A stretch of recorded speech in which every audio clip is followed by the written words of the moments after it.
نعسنا انا وياك في فرش واحد. جيت نفكرك باللي كان وخصايل زمان. ايوا يا اهلي وحبابي، جيت نسولكم على الخاوه، واش مازال فيها شي معنى ولا مشات منها الحلاوه؟ ولينا كنشوفوا شي عجب كيألم، واش تدفوا فينا ولا هذا زمان الخبز والعداوه؟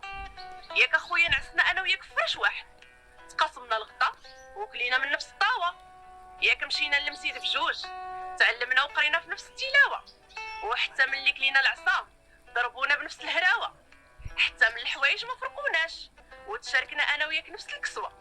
ايوا غير قول لي، منين جبتي كاع هاد القسوه؟ واش هادشي اللي عندك كان سوا؟ كنتفكر زمان ملي كانت الخاوه النخوه، وحتى لا بغى يدخل الشيطان ما كيخليو ليه حتى فجوه.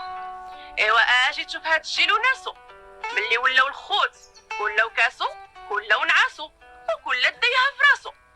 تيقار زين وما فيه ما يتعب، ولكن ماشي مع الخوت والحباب، ولا كيف قالوا سيادنا الاولين، ملي الوالدين يغطيهم التراب الخوت يعريهم الحساب، يدابزوا على الفلوس ويتناقشوا على الرزق ويديروا الحوانت الباب عند الباب.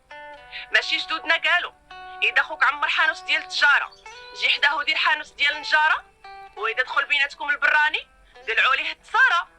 ايوا عقل على كلامي وخليه محفوظ، وزيد عليه حتى كلام الجدود، الولد مولود والزوج موجود، اما خوك هو اللي اذا مشى ما يعود.